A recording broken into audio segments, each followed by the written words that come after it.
దేవునికి మహిమ కలుగును గాక. ఈ పునరుద్ధాన శుభాభివందనాలు దేవుని పక్షంలో మరియు కుటుంబ పక్షంలో మీ అందరికీ తెలియపరుస్తున్నాను. ప్రియమైన దేవుని సంగమా, ఈ దినము దేవుని అద్భుతమైన మాటలను ఆలకించడానికి ఎంతమంది సిద్ధంగా ఉన్నారు? సిద్ధంగా ఉన్న వారందరూ బిగ్గరగా హల్లెలూయా చెప్పండి. హల్లెలూయా. దావీదు కీర్తనకారుడు 100వ కీర్తనలో 5 వచనాలు అద్భుతమైన మర్మాన్ని అక్కడ బయలుపరుస్తున్నారు. 100వ కీర్తనలోకి వెళ్దాం. సమస్త దేశములారా యెహోవాకు ఉత్సాహధ్వని చేయుడి. యెహోవాకు ఉత్సాహధ్వని చేయుడి. సంతోషముతో యెహోవాను సేవించుడి. ఉత్సాహ గానము చేయుచు ఆయన సన్నిధికి రండి. యెహోవాయే దేవుడని తెలుసుకొనుడి. ఆయనే మనల్ని పుట్టించాడు. మనము ఆయన వారము, మనము ఆయన ప్రజలము, ఆయన మేపు గొర్రెలము. కృతజ్ఞత అర్పణలు చెల్లించుచు ఆయన గుమ్మములలో ప్రవేశించుడి. కీర్తనలు పాడుచు ఆయన ఆవరణములలో ప్రవేశించుడి. ఆయనను స్తుతించుడి. ఆయన నామమును గణపరచు. యెహోవా దయాళుడు, ఆయన కృప నిత్యము, ఆయన సత్యము తరతరములు నుండును. దేవునికి మహిమ కలుగును గాక. ఈ 5 చరణములను గమనించినట్లయితే ప్రియమైన దేవుని బిడ్డలారా, ఈ దినము మనతోనే మాట్లాడుచున్నాడు. 4వ వచనాన్ని ఒకసారి గమనిద్దాం. 4వ వచనాన్ని ఒకసారి. కృతజ్ఞత అర్పణలు చెల్లించుచు ఆయన గుమ్మములలో ప్రవేశించుడి. కీర్తనలు పాడుచు ఆయన ఆవరణంలో ప్రవేశించుడి. ఈ విధముగా మాట్లాడుచున్నాడు. ఏమని మాట్లాడుచున్నాడంటే, కృతజ్ఞత అర్పణలు చెల్లించుచు ఆయన గుమ్మములలో ప్రవేశించుడి. ఎంతమంది ఈ దినము కృతజ్ఞతాస్తులు చెల్లించాలి, అర్పణలు చెల్లించాలి, హృదయపూర్వకంగా చెల్లించాలి? ఆతురతో ఆసక్తితో వచ్చిన వారందరూ ఒకసారి బిగ్గరగా హల్లెలూయా చెప్పండి. హల్లెలూయా. ఈ దినాంశము ప్రియమైన దేవుని బిడ్డలారా, హృదయార్పణ. హృదయంలో ఉన్నదాన్ని వెళ్ళబుచ్చుట. హృదయంలో దేవుని క్రియలను బయలుపరుస్తున్నాడు. ఎంత చక్కగా దావీదు మహారాజు వర్ణిస్తున్న విధానాన్ని గమనిస్తే, కృతజ్ఞత అర్పణలు చెల్లించుచు ఆయన గుమ్మములలో ప్రవేశించాయి. ఈ కీర్తన 100వ కీర్తన 5 వచనాలు గమనిస్తే, ఇది స్తుతి అర్పణ కీర్తన. స్తుతి అర్పణ, అదేవిధంగా కృతజ్ఞత కీర్తన కూడా. నీ జీవితంలో జరిగిన మేలులు, ఉపకారాలు, తృప్తికరమైన ఆనందకరమైనటువంటి విషయాలు దేవుని ఏర్పాట్లు జరిగినప్పుడు ఆ అనుభవాన్ని వ్యక్తపరచాడు. దావీదు గారు తన జీవితంలో జరిగిన కృతజ్ఞతను వివరిస్తున్నాడు. ఈరోజు మనం కూడా అదే బాటలో ఉన్నామని దేవుడు నమ్ముచున్నాడు. ప్రియమైన దేవుని సంగమా, ఇక్కడ గమనిస్తే బబులోనులో నుండి తిరిగి వచ్చిన యూదులు వారు నిర్మించుకున్న నూతన మందిరంలో ప్రజలు సమాధాన కృతజ్ఞతార్పణలు అర్పించేందుకు పిలుపునిస్తూ వారు దేవుణ్ణి బాగా గమనించాలి. వారు ఏం చేశారంటే, నూతన మందిరాన్ని నిర్మించుకున్నారు. ఆ మందిరములో ప్రజలు సమాధానము కలిగి, సంతోషము కలిగి, కృతజ్ఞత అర్పణలు అర్పించేందుకు పిలుపునిస్తూ వారు దేవుణ్ణి ఎలా, ఎక్కడ, ఎందుకు ఆరాధించాలో ఈ కీర్తన తెలియజేస్తుంది. 3 అంశాలను ఈ దినము మనకు బయలుపరుస్తున్నారు. ఏమిటనగా, ఎలా ఆరాధించాలి, ఎక్కడ ఆరాధించాలి, ఎందుకు ఆరాధించాలి. ఈ దినము ఈ 3 సందర్భాలు, ఈ 5 వచనాల్లో బయలుపరచబడిన విధానాన్ని గమనిద్దాం. ఇక్కడ గమనిస్తే మొట్టమొదటిగా దేవుణ్ణి ఎలా ఆరాధించాలి? మొదటి మాటను గమనిద్దాం. 1-2 వచనాలు గమనించాం. సమస్త దేశములారా యెహోవాకు ఉత్సాహధ్వని చేయుడి, సంతోషముతో యెహోవాను సేవించుడి, ఉత్సాహ గానము చేయుచు ఆయన సన్నిధికి.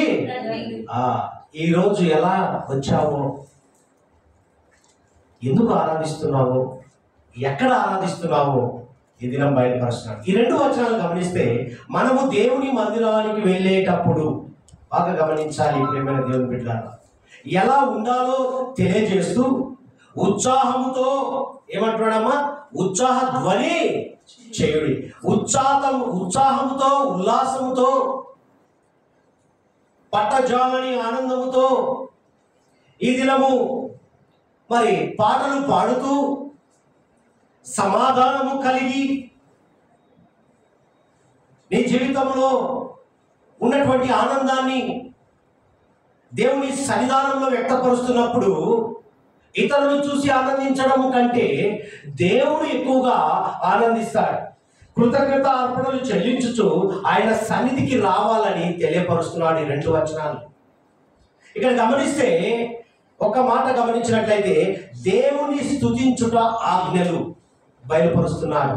ఏంటి ఆజ్ఞలు అనగా, ఇక్కడ చూడండి, సమస్త దేశములారా యెహోవాకు ఉత్సాహధ్వని చేయుడి, సంతోషంతో యెహోవాను సేవించుడి, ఉత్సాహ గానము చేయుచు ఆయన సన్నిధికి రండి.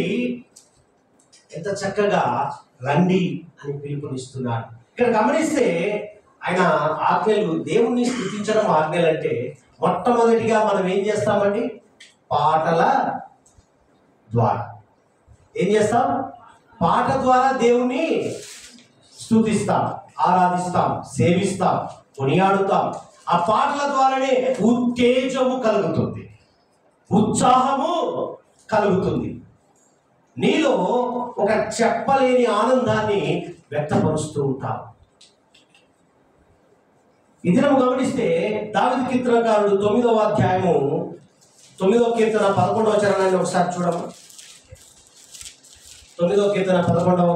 సియోను వాసి అయిన యెహోవాను కీర్తించుడి. ఈ దినం గమనించండి ప్రియమైన దేవుని బిడ్డలారా, సియోను వాసి అయిన ఏమంటున్నాడు? యెహోవాను కీర్తించుడి, ఆయన క్రియలను ప్రజలలో అంటే ప్రచురము చేయడం అంటే పాటల ద్వారా దేవుని మహిమపరచడం.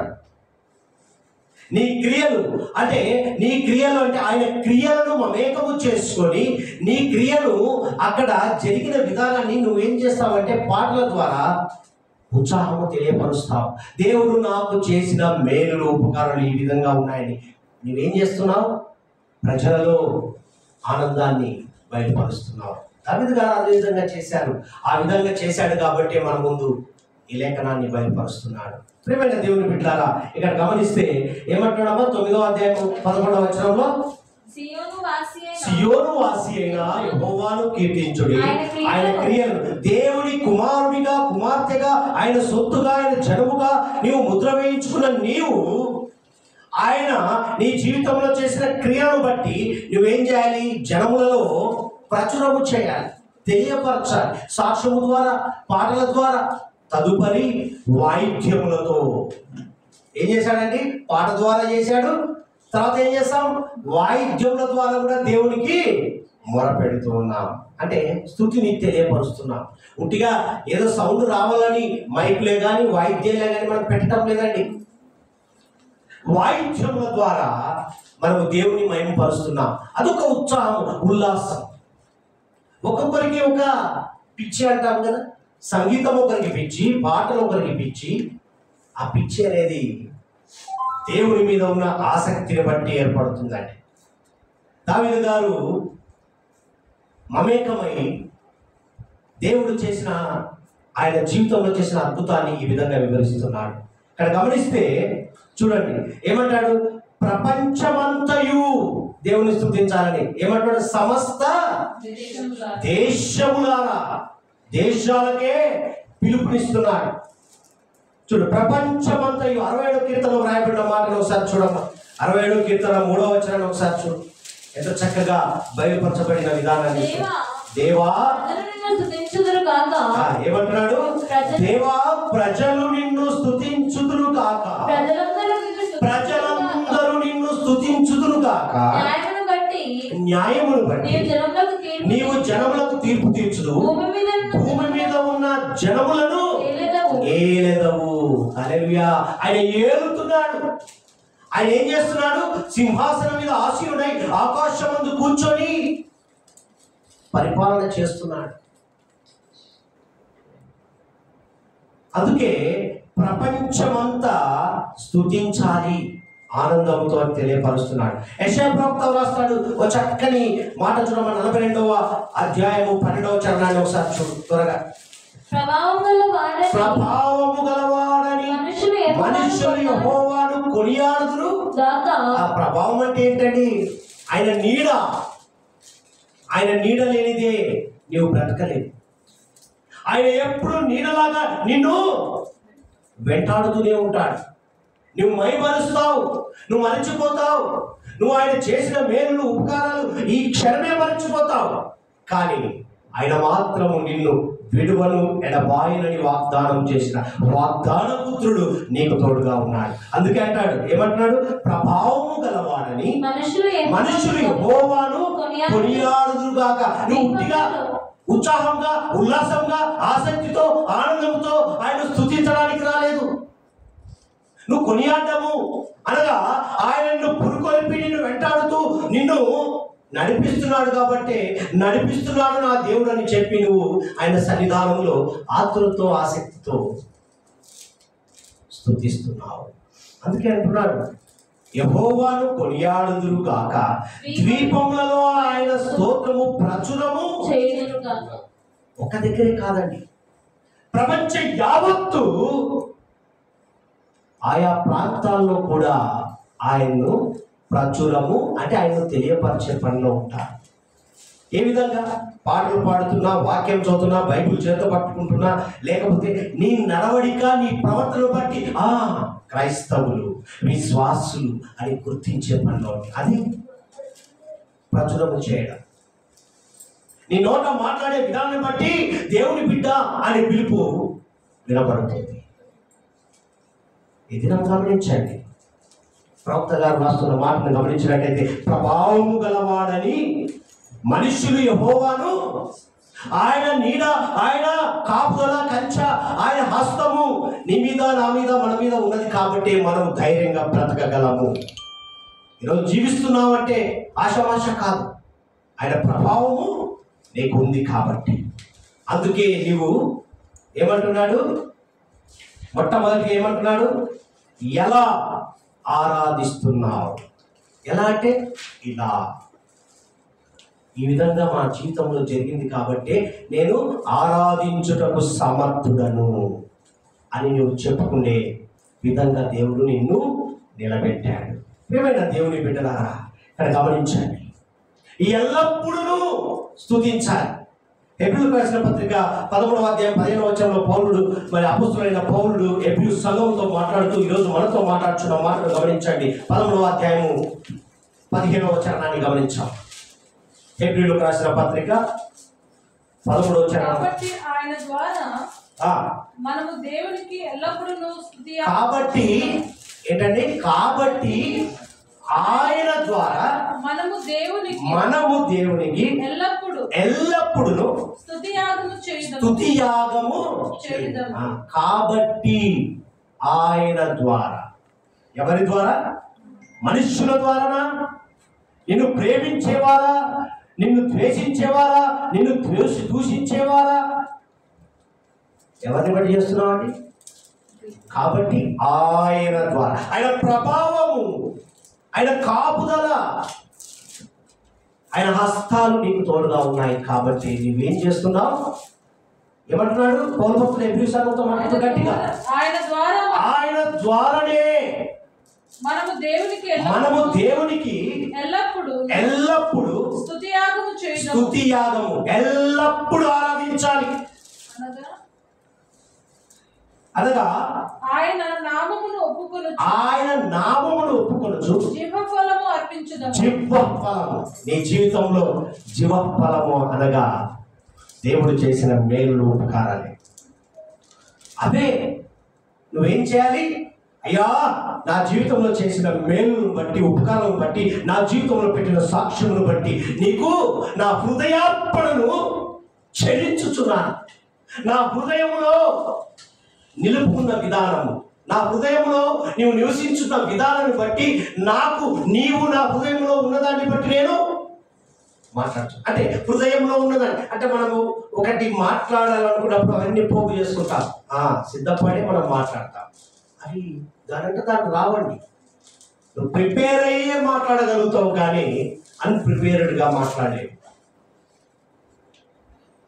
ప్రియమైన దేవుని బిడ్డలారా, ఈరోజు గమనించినట్లయితే ఏ విధముగా నీవు ఆరాధించాలి, అసలు ఎందుకు ఆరాధిస్తున్నావు, ఎందుకు వస్తున్నాం, ఎందుకు వెళ్తున్నాం అనేది గమనించండి. దావీదు కీర్తనకారుడు తన హృదయార్పణను ఈరోజు తెలియపరుస్తూ మన హృదయార్పణను ఏ విధంగా తెలియపరచాలో తెలియజేస్తున్నాడు ఈ కీర్తన ద్వారా. చూడండి, దేవుణ్ణి స్తుతించుటకు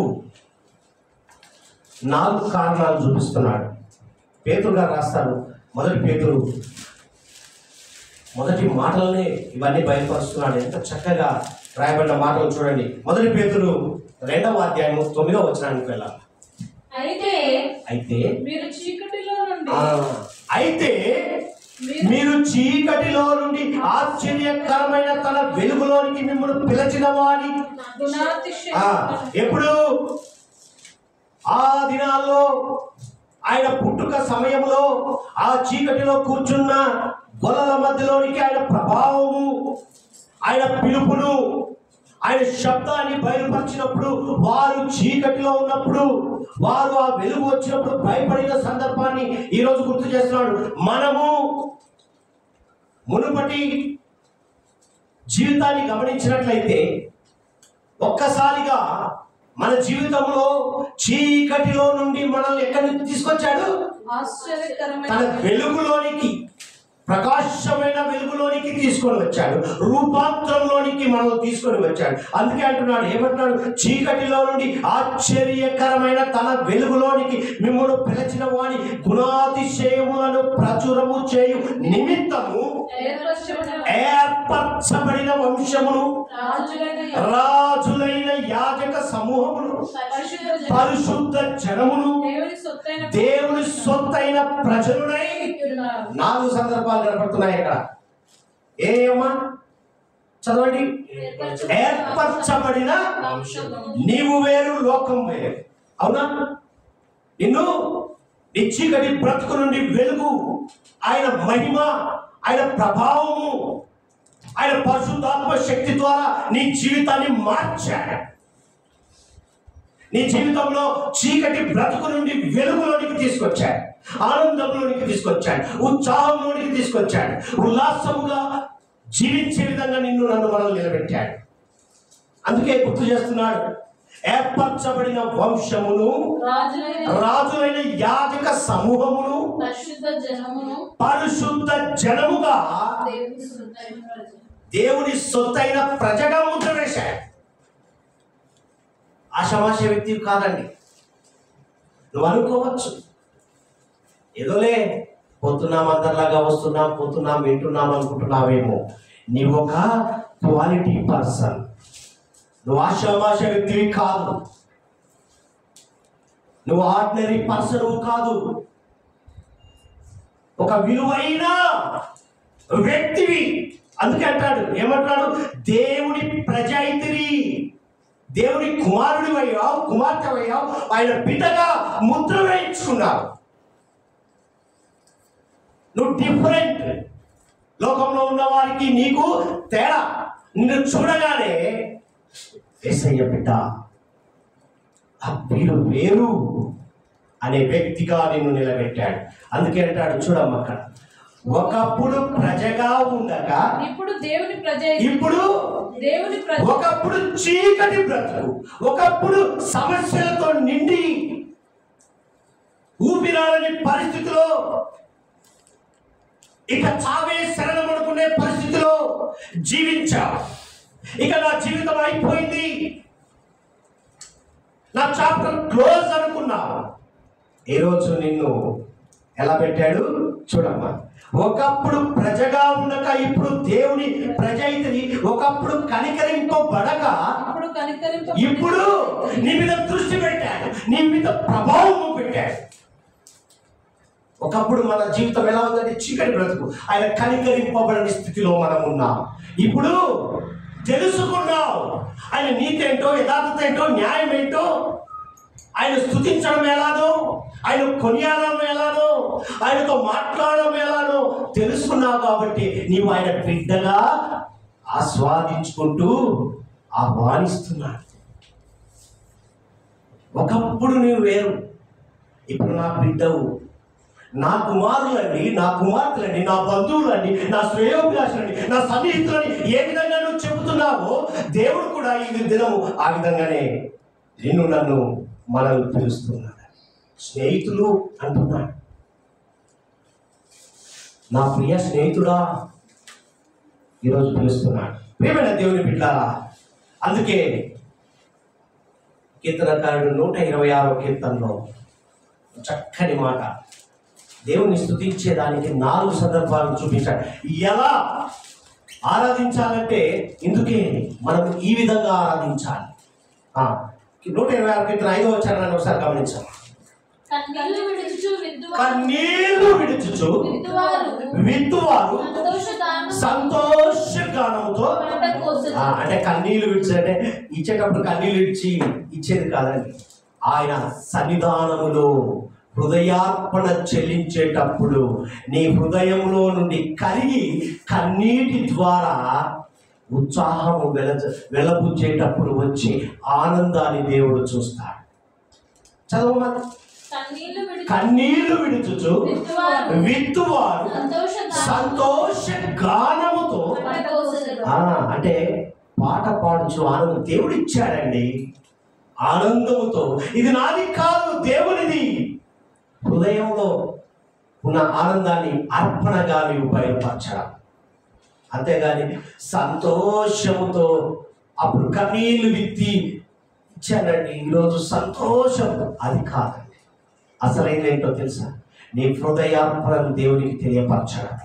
ప్రేమైన దేవుని బిడ్డలారా, ఉప్పొంగిన ఆనందముతో ఆరాధించాలి. దావీదు కీర్తనకారుడు ఉప్పొంగిన ఆనందంతోనే ఆనందించాడు, మిక్కిలి సంతోషముతోనే ఆరాధించాడు, సేవించాడు, కొనియాడాడు. ఏ దినము నీవు ఉప్పొంగిన ఆనందముతోనే స్తుతిస్తున్నావా? ఉప్పొంగిన సంతోషంతోనే, మిక్కిలి సంతోషంతో ఆరాధిస్తున్నావా? మొదటి మాటగా తెలియపరుస్తున్నాను.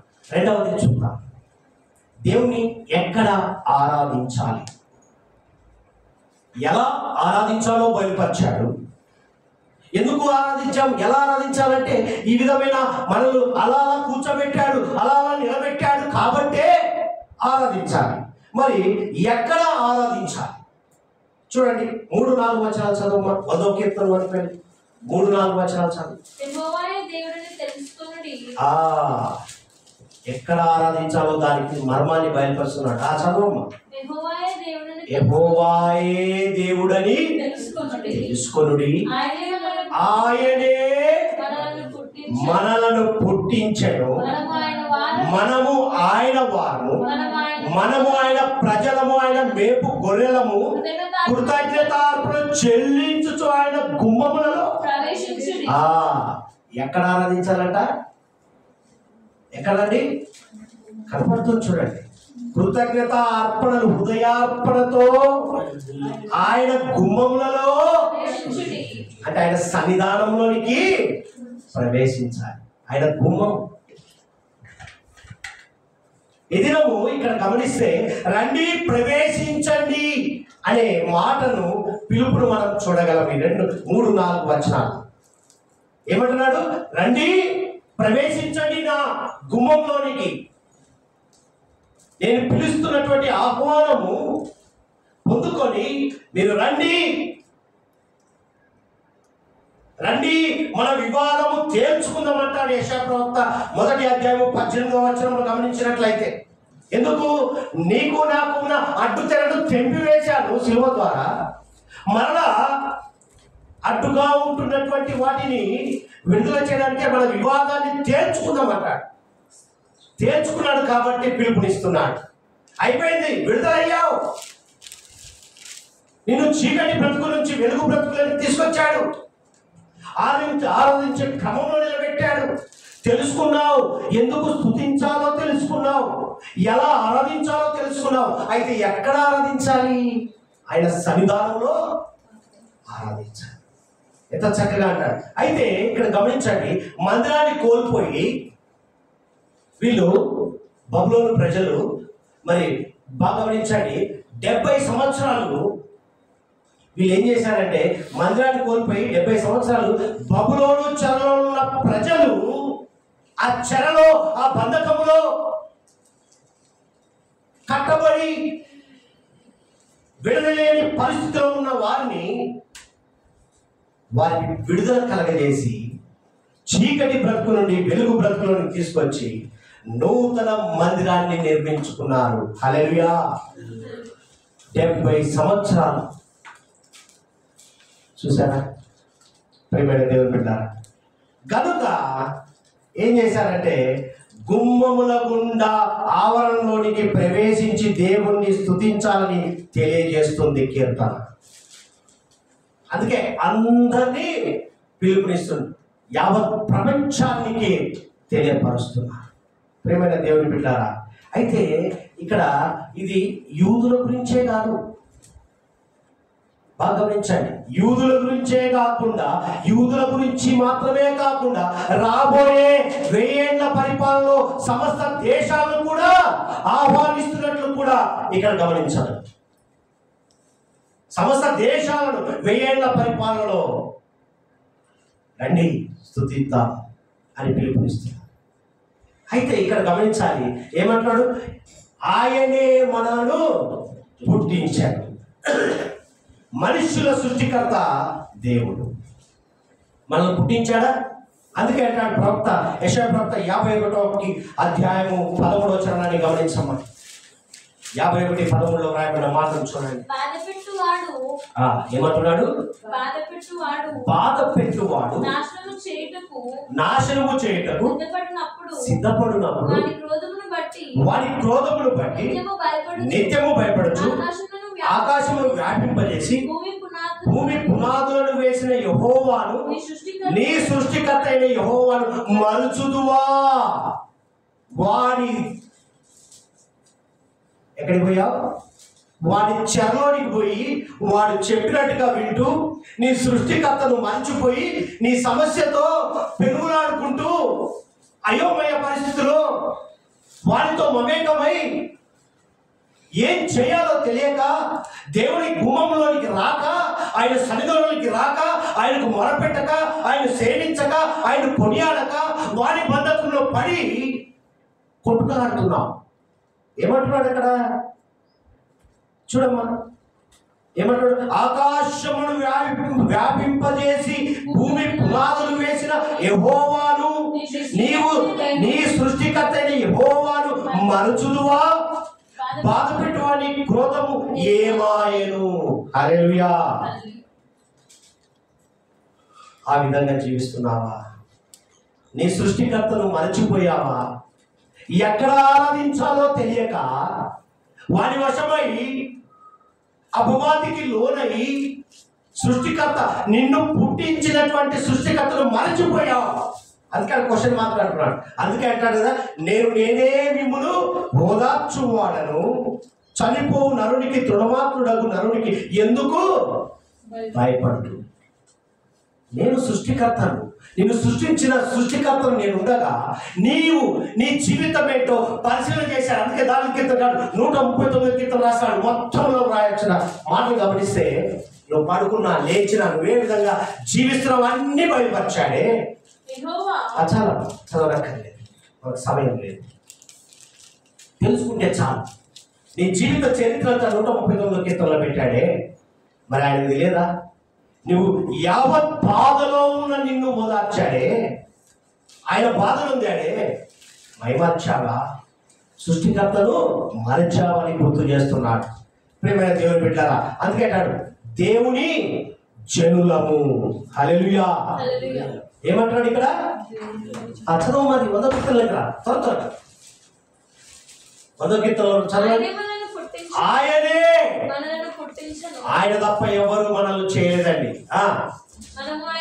మనం ఎవరిమి? ఆయన వారం. మనము ఆయన ప్రజలము. దేవుని ప్రజగా నీకు ముద్ర వేశాడు, నిన్ను పిలుచుకున్నాడు. ఆయన సొత్తు. అందుకు మళ్ళీ ఏమంటాడు? దేవుని ప్రజలము, ఆయన గొర్రెలము. గొర్రె ఎవరు స్వరం పెట్టదండి? కాసాయి నమ్ముతుందంట. ఆ కసాయి కాదు మనకు కావాల్సి. ఆయన స్వరము వినే గొర్రెగా నీవు ఉన్నావు. ఎందుకు? చీకటిలో నుండి నేను తీసుకొచ్చి ఈరోజు ఆనందంగా ఉన్నావంటే ఎవరు కారణం? ఆయనే. ఆయన ప్రభావం లేకపోతే నీవు ఆ స్వరము వినగలవా? చూడండి, ఆయన గొర్రెలము, అందుకే ఆయన ఆలయమునకు వెళ్ళుట మన పని. గొర్రె ఏం చేయాలి? ఆ ముందు పోయే గొర్రెనే వెంబడిస్తుంది. అంటే కాపరి వెంబడే, కాపరి ఎటుపోతే అటు పోతాయి. అంటే కాపరి ఏం చేస్తున్నాడు? రండి, గుమ్మంలోనికి ప్రవేశించి నీ ఉత్సాహాన్ని ఉల్లాసాన్ని తెలియపరచుకోండి అంటున్నాడు.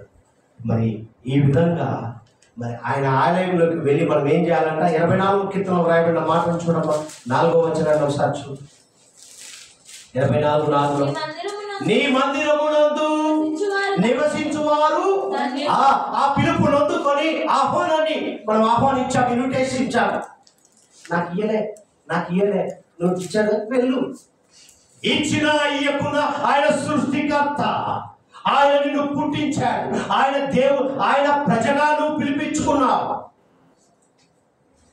ఆయన మేపే గొర్రెగా ముద్ర వేయించుకున్నావు.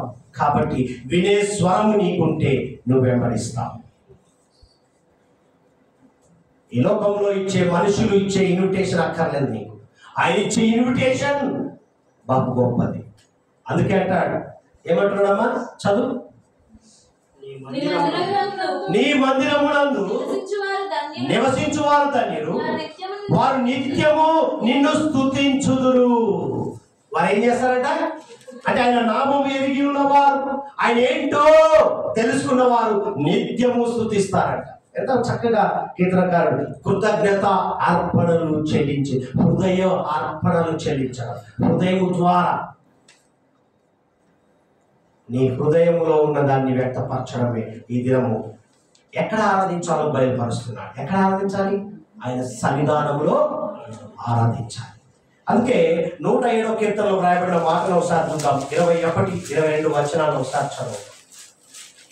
ఆయన కృపను బట్టి నరులకు ఆయన చేయు ఆశ్చర్య కార్యమును బట్టి వారు యెహోవా కృతజ్ఞతలు బాగా గమనించండి. దేన్ని బట్టి? నువ్వు థ్యాంక్స్ ఎట్లా చెప్తావండి? ఒకరికి కృతజ్ఞత తెలియపరచాలంటే నీకు ఏదైనా సహాయము చేసినా, ఏదైనా నీకు ఆనందాన్ని కలిగజేసినప్పుడు ఏం చేస్తాం? ఎన్నిసార్లు చెప్తామో తెలియదు. వంగినా, లేచినా, నిలబడ్డా, కనబడ్డా. కానీ ఆయన కృపను బట్టి నరులకు చేయు ఆశ్చర్య కార్యమును బట్టి వారు యెహోవాకు. మరి నువ్వు పొందుకున్నావు కాబట్టి ఆ కృతజ్ఞత నీలో కావాలిగా. సాక్ష్యం చెప్పమంటే ఎనుగు ముందు అవుతారు. ఇదేమో వాక్యం ఏమేమన్నట్టుంది? వాక్యం బయలుపరిచింది ఏంటంటే ఆయన కృపను బట్టి నరులకు ఆయన చేయు ఆశ్చర్య కార్యమును బట్టి వారు. ఇంటికి వచ్చినవా? ఏదో పిలిస్తే ఏదో పాస్టర్ ఏమనుకుంటాడని రాలేదండి. నీకు దేవుడు చేసిన కార్యమును బట్టి ఆయన పురుకొల్పితేనే నువ్వు వచ్చావు. నేనుగా పిలిస్తే రాలేదు, నీవుగా రాలేదు. ఆయన పిలుపును బట్టి, ఆయన స్వరాన్ని విన్నావు కాబట్టి వచ్చావు. దేవునికి మహిమ కలుగును గాక. వారు కృతజ్ఞత అర్పణలు చెల్లించుదురు గాక. ఏమంటున్నాడు? ఉత్సాహధ్వనితో ఆయన కార్యములను ప్రకటించుదురు. అది స్తుతి నేర్చుకోవడం, ఆయన స్తుతించడం ఎంత గగనమో చూడండి. ప్రియమైన దేవుని బిడ్డలారా, మూడవది చూద్దాం. ఎన్ని చూసాం ఇప్పుడు? ఎలా ఆరాధించాలో, ఎక్కడ ఆరాధించాలో, ఇప్పుడు ఎందుకు కృతజ్ఞతాస్తులు చెల్లించాలి, ఎందుకు కొనియాడాలి, ఎందుకు చేయాలి, అసలు ఎందుకు వస్తున్నావో, ఎందుకు పోతున్నావో ఒకసారి అన్నా గమనించావా? చూడండి 100వ కీర్తనలోనికి రా.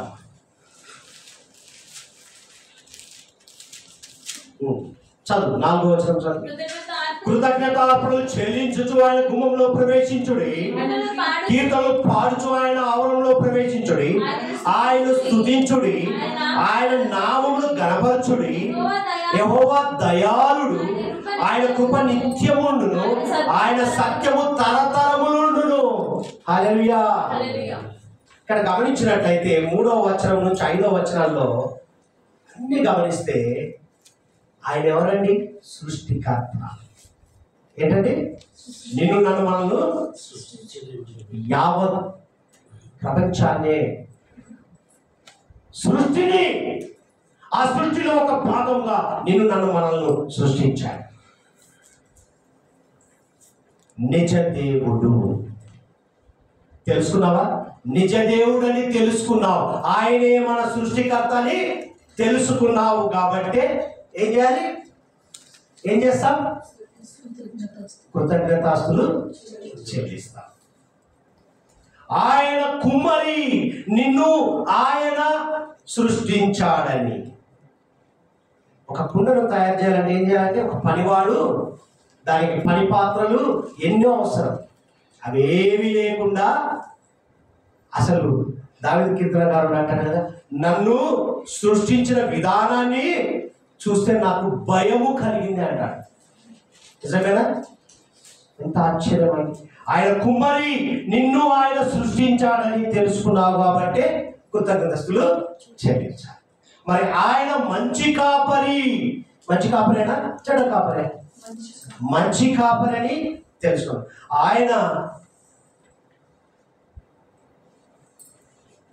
ఆయనకి ఎవరు? గొర్రెవని. ఆయన మేపు గొర్రెవని తెలుసుకున్నావా? ఆయన బిడ్డవు, ఆయన కుమారుడివి, కుమార్తెవు, ఆయన స్నేహితుడివి. కాబట్టి కృతజ్ఞతాస్తులు చెల్లించడానికి ఆయనే నిన్ను పోషించేవాడు. అవునా? నీకు పని కల్పించేది ఆయనే, నిన్ను పోషించేవాడు. కాబట్టే నెలసరి జీతము అందుకోగలుగుతున్నావు. నిజమేనా? అందుకే కృతజ్ఞతాస్తులు చెల్లించాలి. ఆయనే సత్యవంతుడు. సత్యవంతుడేనా? చివరిలో రాయబడిన మాట, యెహోవా దయాళుడు, ఆయన కృప నిత్యమును, ఆయన సత్యమును తరతరములున్నది. కాబట్టి నీవు సత్యవంతుడిగా జీవించగలవు. ఎందుకు? సత్యవంతుడు నీకు తోడుగా ఉన్నాడు కాబట్టి. శాశ్వత కాలముని ఎడల దయ చూపువాడే కాబట్టి కదా. శాశ్వత కాలము దయ చూపించేవాడు. ఎవరైనా చూపిస్తారండి? బంధువులే కానీ, నీ స్నేహితులే, బెస్ట్ ఫ్రెండే కానీ, నియర్ అండ్ డియర్, ఇక ఎక్సెట్రా. బాగా గమనించారా? వాటిల్లో ఎండు ఉంటుంది. ఫ్రెండ్ ఎండు, ఆ ఎండులే మనం. కానీ ఈయన శాశ్వత కాలము నీ మీద దయ చూపిస్తాడు. స్నేహితుడే కానీ, బాయ్ ఫ్రెండే కానీ, గర్ల్ ఫ్రెండే కానీ, అంతా ఎండులే. బాగా గమనించండి ప్రియమైన దేవుని బిడ్డ. ఈ ఎండు జీవితం మనకు అక్కర్లేదు. శాశ్వత గల జీవితము మనకు శాశ్వతమైన దేవుడు, సత్యవంతుడు మనకు తోడుగా ఉన్నాడు. అందుకే అది తెలుసుకున్నావు కాబట్టి నీవు ఈరోజు కృతజ్ఞతాస్తులు చెల్లిస్తున్నావు ప్రియమైన దేవుని బిడ్డ. అందుకే సకల జనులు ఆయన మందిరంలోనికి ప్రవేశించి, అందుకే ఎందుకు? సృష్టికర్త, దయ, కనికరము, జాలి పోషించేవాడు, కరుణించేవాడు, నిన్ను కంటికి రెప్ప కింద గుడ్డును కాపాడుకున్నట్టుగా కాపాడుకునేవాడు. అందుకే సకల జనులు ఆయన మందిరంలోనికి వచ్చి ప్రవేశించి సంతోషముతో ఆయన చేసిన మేలులను జ్ఞాపకము చేసుకుంటూ కృతజ్ఞతార్పణలు అర్పిస్తూ ఆయన స్తుతించాలని దావీదు కీర్తనకారుడు తెలియజేస్తున్నాడు 5 వచనాల్లో. 5 వచనాలు చాలా ఈజీగా ఉంటుంది అనుకున్నాను, ఇంత పెద్ద మర్మాన్ని బయలుపరిచాడు.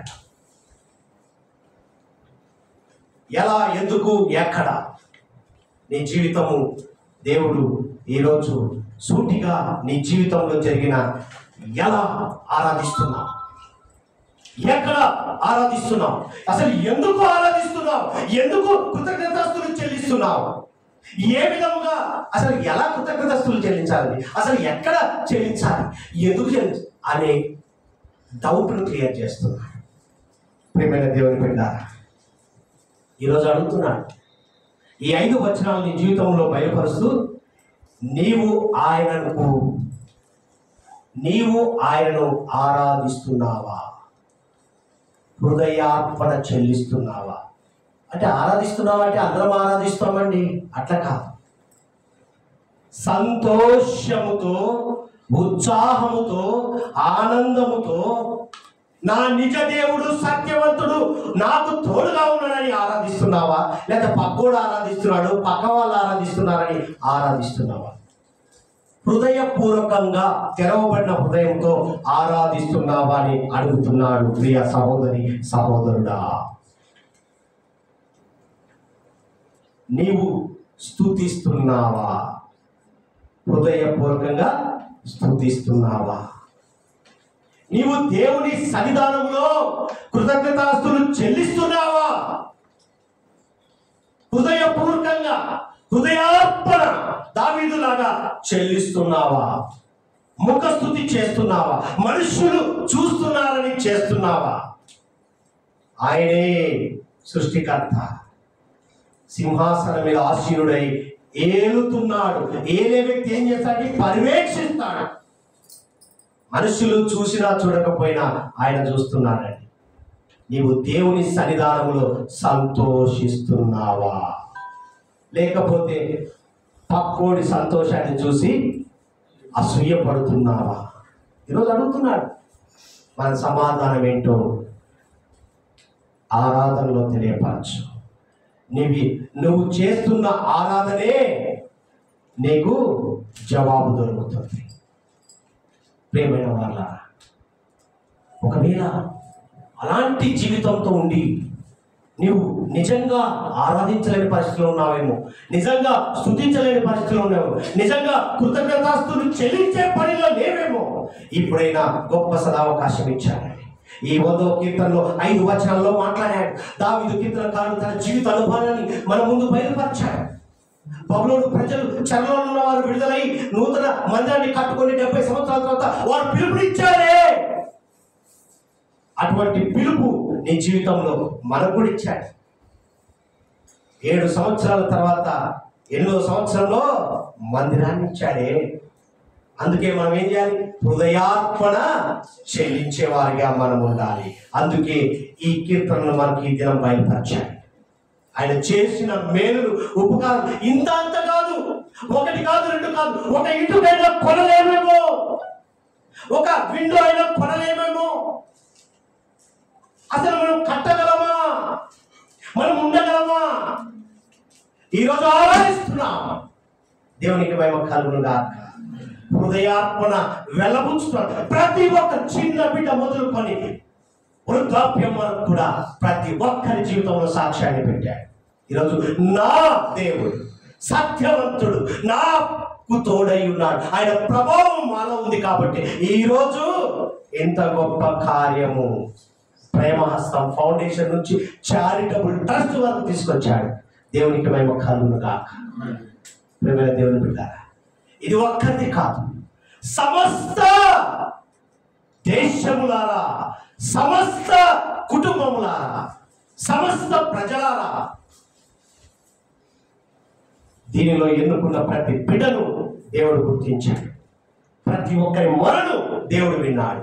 దేవునికి మహిమ కలుగుగా. అందుకే ప్రార్థన చేసుకున్నాం. చక్కని ఏర్పాట్లు ఇచ్చాడు. ఎంత గొప్ప దేవుణ్ణి మనం కలిగి ఉన్నామో ఒక్కసారిగా గమనిద్దాం. నిజమే, మన వల్ల కానిది ఆయన చేశాడండి. ప్రభువా, అయ్యా, సంతోషముతో నా హృదయార్పణను అర్పిస్తూ ఈరోజు మన జీవితాల్లో ఈ మాటలు పలకండి. ప్రియమైన దేవుని సంగమా, దేవుని కుమారుడా, కుమార్తె, ఆయన సొత్తుగా పిలుచుకున్న నీవు, నేను, మనము ఒక్కసారిగా గమనిద్దాం. ఒక్కసారి నాతో ఏకీభవించండి. ప్రియమైన సంగమా, ప్రభువా, గట్టిగా ఏకీభవించండి. నోరు విప్పండి. వినే స్వరం మీకు ఇచ్చాడు, వినే చెవి ఇచ్చాడు. ప్రభువా పలకండి గట్టిగా, నోరు విప్పండి. మూగపోయిన నోరులు ఉన్నాయా? చీకటి బ్రతుకుతూనే ఉన్నారా? ఇంకా చీకటి సమస్యల్లో ఉన్నారా?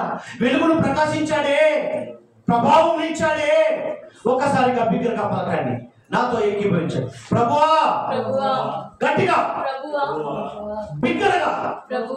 అందరూ తలలు పైకెత్తారు. మనం తల ఎత్తుకునే వారిని, తల దించుకునే వారిని కాదు. మన జీవితం ముసుగు వేసుకున్నట్టుగా లేదండి, ముసుగు తీసినట్టుగా ఉంది. తెరను తీశాడు, అటు తెరను తొలగించాడు. అయ్యా, సంతోషముతో గట్టిగా నా హృదయార్పణను అర్పిస్తూ సజీవ యాగముగా నా శరీరాన్ని నీకు సమర్పించుటకు నాకు నేర్పుమయ్యా. నీకు వందనాలు నాయనా, స్తోత్రాలు నాయనా. ఆమేన్. జీవం కలిగి